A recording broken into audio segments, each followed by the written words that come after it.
The US and Israel have launched strikes against Iran. This is a big deal, folks.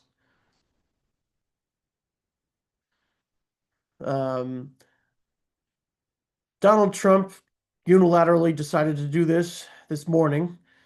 Absolutely no congressional approval. Unfortunately, that seems to be the case with US starting conflicts. As you may know, we haven't officially declared war since World War II, so that's that's where we are. Trump is encouraging regime change in Iran. He wants the son of the Shah, Reza Pahlavi, to take over. Um,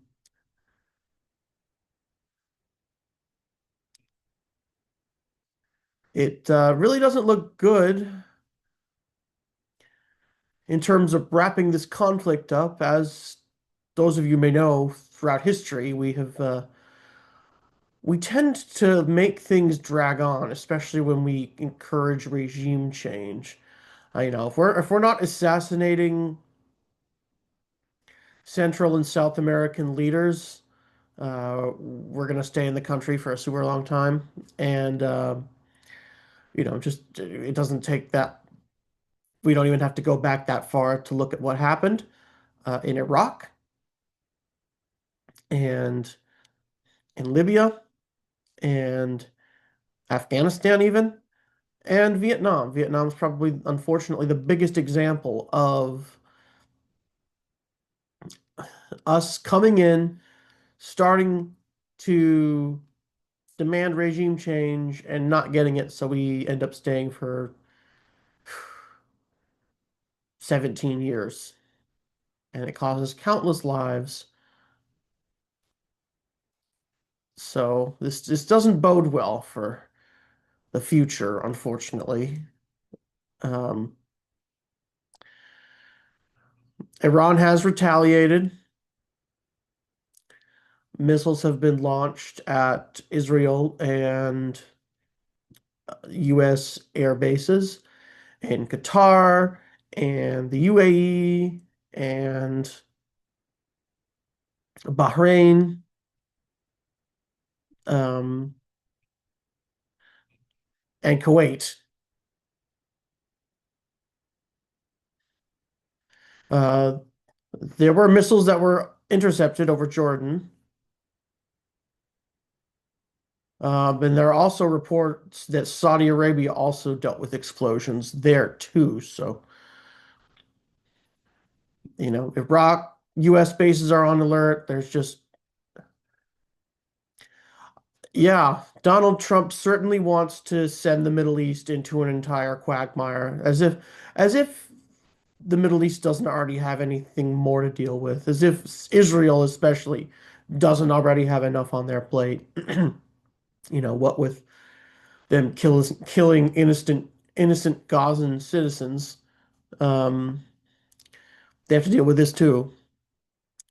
Um, yeah, this could blow up into a complete and utter disaster. Could this be the start of World War III? I don't know. There's going to be a lot of problems, a lot of displacement and refugee flows out of these regions, and I don't know if the world is necessarily able or even willing, unfortunately, to deal with it. Um, Israel's now shutting gas fields too, so America's going to see gas prices go up if this conflict continues. And I kind of assumed that Donald Trump was all for gas price reduction because he's complained so much about the Biden administration and how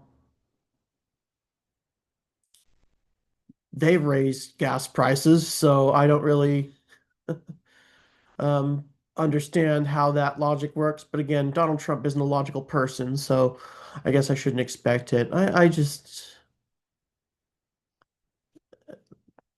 It's going to be bad for working people. And Donald Trump has always claimed to be the savior of working people. I will be your retribution, but now he's decided that working people don't actually matter and it's only his ego that matters, which is why he made this completely unauthorized strike. Um, and Netanyahu's totally on board with it. Him and Trump have been friends for years. Um, and consumers are going to bear the brunt of this. So if it isn't tariffs, it's this. Um,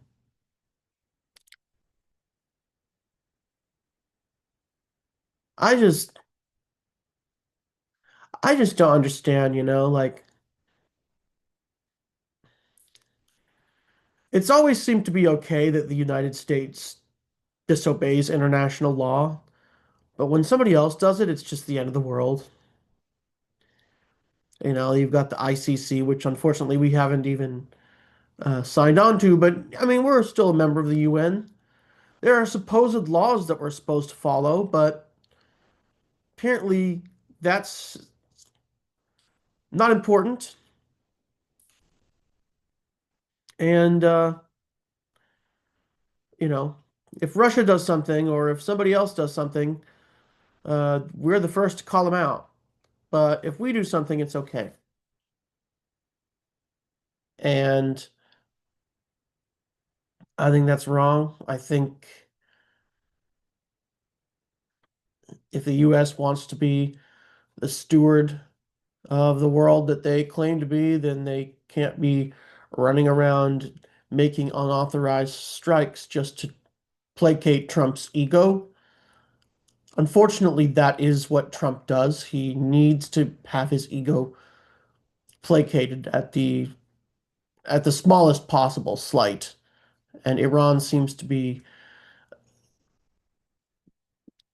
filling that void admirably. And unfortunately, it looks like Iran and Israel and everywhere else in the Middle East, as well as folks here in America, are gonna face the most consequences for Trump's nonsense.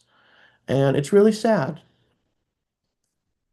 I hope that this isn't the start of World War III, but Iran doesn't seem to want to take things lying down, and I don't blame them. I don't agree with the Islamic Republic or any of the policies that are implemented there, but you know, we're not in Iran,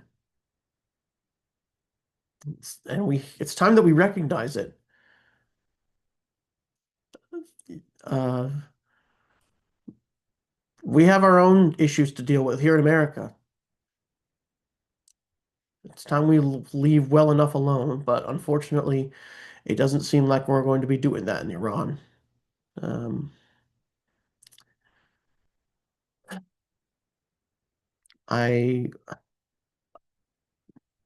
I don't ever give up hope. I think that there can still be a diplomatic solution, but it's going to take a lot to uh, to engage with that. So I guess all I can do is hold on hope. Anyways, please like and subscribe if you enjoy this content. It really helps. I would really very much appreciate it. Thanks.